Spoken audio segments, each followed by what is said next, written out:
Hey guys, Thetcglover here, and today's video is going to be talking about the differences between the Americans and the European duelists in terms of how Americans have it better in most ways. It's really annoying, but it's probably worth talking about because it does make a video worth of stuff. So first thing I want to talk about is traveling to different countries. Americans, when they have YCSs, they have lots of YCSs. They have like 5 or 6 YCSs per year at least. You know, it's like during the YCS period of the year they have quite a few, and you obviously have to travel to different areas in America to play in these different YCSs. So you can either go by car, or you can go by plane, or you can go by train, or you can go by whatever the F you want to go. It's expensive, but it's not so much, you know, you can just wait until a YCS comes in your area and then you can go. You know, oh, it's in the state next to mine, so I can go drive there because it's only like an hour drive. However, in Europe, if you want to go to a YCS, you generally will have to go to one in a different country, and you know, if I wanted to play in Barcelona, it would actually cost me a hell of a lot more money than it would for an American to go to a different state to go and play. That's my problem with that sort of thing. It just annoys me how there is so little YCSs in countries that I mean, I don't mind going to France.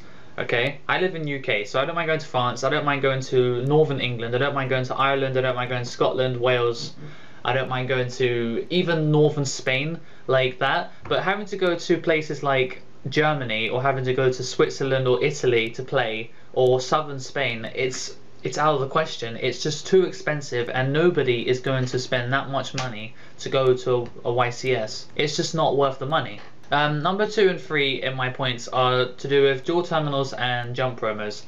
Dual terminals, you guys have it, it's so good. It's such a good idea. Like, you get kids to play it, you put money in, you can just choose, I want the card, I don't want to play the fucking game, I just want the card. You take the card and, you know, you've now got a new card. It's like, great. And oh, Daigusto Emerald and Laval Chain. Oh, that means that now that when the card finally comes out in Hidden Arsenal 7 or 6 or 8, Hidden Arsenal, yeah, whatever, that means that you already have it. You already have a dual terminal version, so you don't need to go and buy Hidden Arsenal. You don't need to go and buy a card to go. You've already got it. It's that easy. Yet we can't do that. It's annoying because I would like to go. I mean, I can go and buy the card. I can go on eBay and buy it. But at the same time, I'd rather just go to a dual terminal and just put some money in and do it that way, because I don't want to pay like £30 for a card that isn't legal yet. You know, it's like, I'd much rather just have knowledge that there'll be people around me who go to my locals who actually have the card. So, you know. And then next up is jump promos. Jump promos are annoying because we don't get access to them until they become legal in a secondary set thing, like a tin. A tin basically allows us to get hold of all these cards that we didn't have access to before. Stuff like, the biggest, I have loads of examples, but the biggest example is Shockmaster. Okay, we all know what it does. It's such a powerful card. However, wind-ups were viable, much more viable when you could make that Shockmaster first turn lock.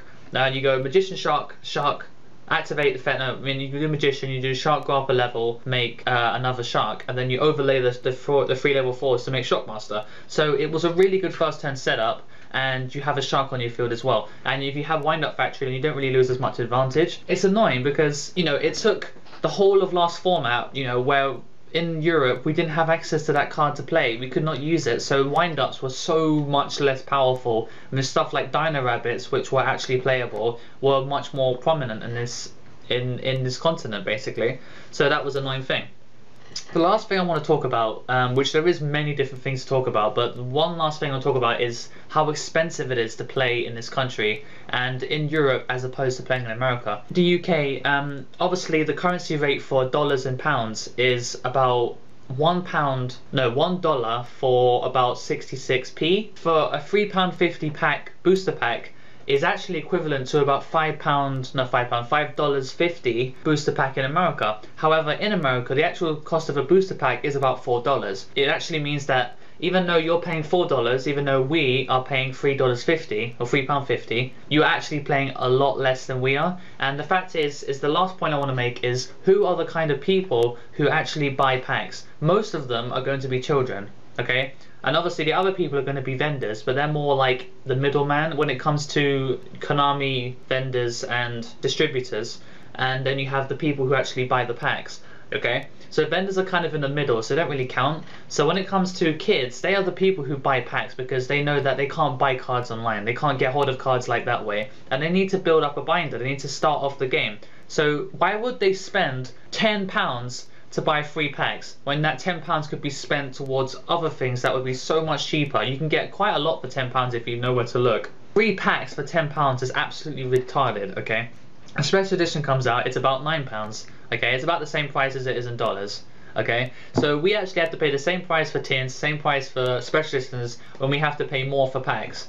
And it's not really fair, because it shouldn't really be like that. It should be relative, and Konami should know something like that, because kids cannot get into a game where they can't afford to play. So there are other points to make, but those are the main points, and those are the main reasons why there is such a big difference between playing in America and playing in UK and Europe, where things are a lot different for many reasons, and it's not a good thing either. It should really be the same, and Konami should know that. I hope you guys enjoyed watching, and subscribe down below, not up above, down below. Comment what you feel is the biggest problem about, you know, if you're a European duelist, what you think is the biggest problem as opposed to playing in America.